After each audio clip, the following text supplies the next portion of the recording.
Welcome to the Curci House, built by Florida pioneer Frank Anthony Curci and his wife Rosina. They called their Mediterranean-style home Villa Providence.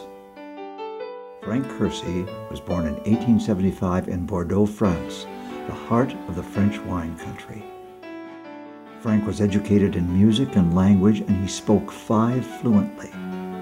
Later he studied floriculture, the science of plant growing. His instrument was the violin, and he traveled around the world as a member of the Sousa Orchestra. He performed at New York City's Madison Square Garden and at the opening of Henry Flagler's Royal Palm Hotel beside Biscayne Bay. On a trip to England in 1894, he met Rosina Curci. 2 years later, they were married and made their home in Cuba. When the Spanish-American War erupted, the couple moved to Key West, where Frank was in the mercantile business while still playing the violin. Jim Curci, Frank's grandson. He told my father and the rest of the children that he traveled around the world, and as far as for his farming interests, this would be the perfect place to settle for farming. And he also told them that down the road, in the future, this place would look like the French Riviera. In 1907, they were a family of 5 with 3 small children and decided to settle in Hallandale Beach at 5th Street and Dixie Highway.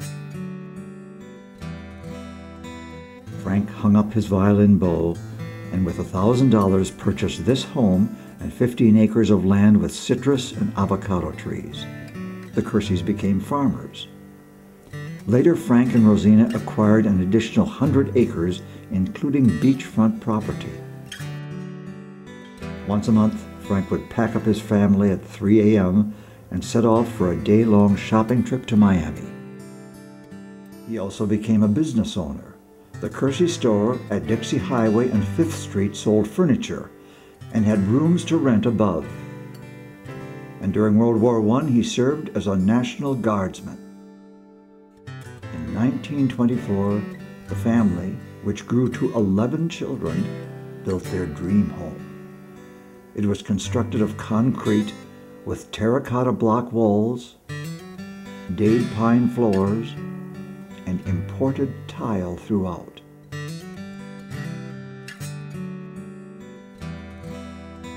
In 1926, the Great Hurricane hit. Betty, the 8th child, was a young teenager. We had at least 16 people in the kitchen area and breakfast room. And that was during one of the big storms, do you remember? 1926. The roof went off, and the plaster came down, and the house was just sopping wet. It was the worst storm we ever had. The home had 5 bedrooms upstairs to accommodate Frank and Rosina and the children.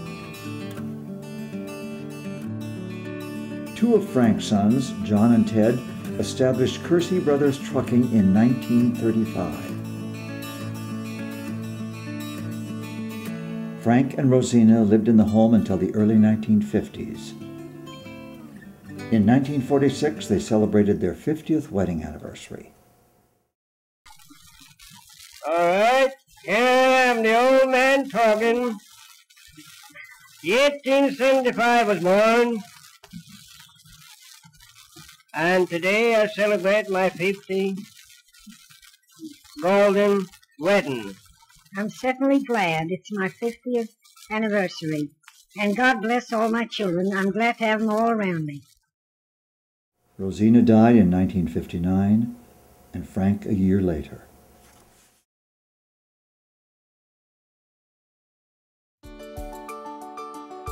Over the years, the stately Victoria Providence became a boarding house, a nursing home, the Hallandale Sanitarium, a Buddhist center where classes in yoga and vegetarian cooking were held, a flop house. The home fell into disrepair and was abandoned and boarded up.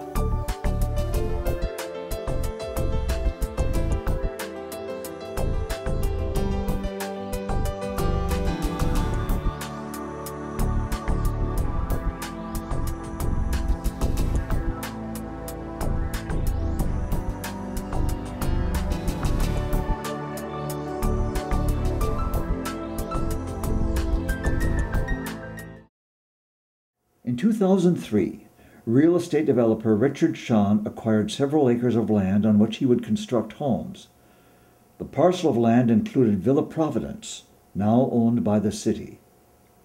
One day, Ed Pickett, a local contractor and history buff, was driving down 2nd Avenue. I noticed a zoning petition here for the Curci house to be rezoned. And it was being rezoned as multiple, and this is a residential area. I came over here that day, and the developer, Robert Shen, was here, and he said he was going to tear the Curci house down, and that I was not allowed in it. And I told him, I says, well, you do what you got to do, and I'll do what I got to do. So it went through different commission meetings and everything else. Robert Shen dedicated this property to the city of Hallandale. On May 2nd of 2006, city officials and members of the Curci family assembled for a groundbreaking ceremony for restoration. Villa Providence was certainly shovel-ready.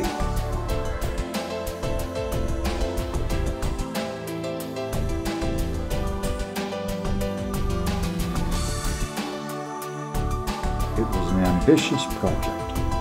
Portions of the roof had collapsed, and there was extensive water damage. The wood was termite infested. The interior of the house would be completely gutted. 4 years after groundbreaking, the restored Curci house was dedicated.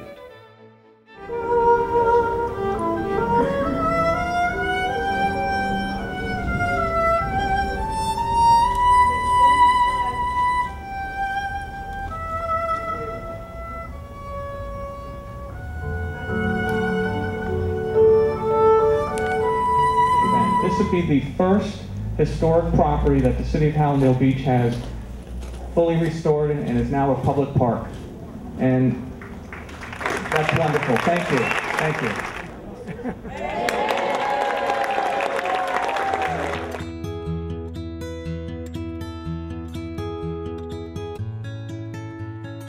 80 members of the extended Curci family from around the country joined with the Hallandale community to celebrate.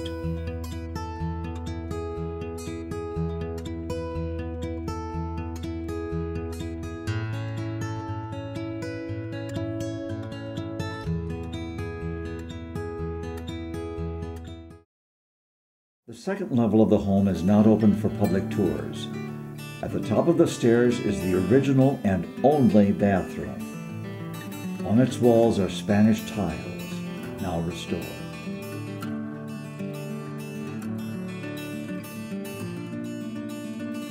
One bedroom is now a meeting room, and the 3 bedrooms, which the younger Curci children shared, now hold the archives for the city of Hallandale Beach.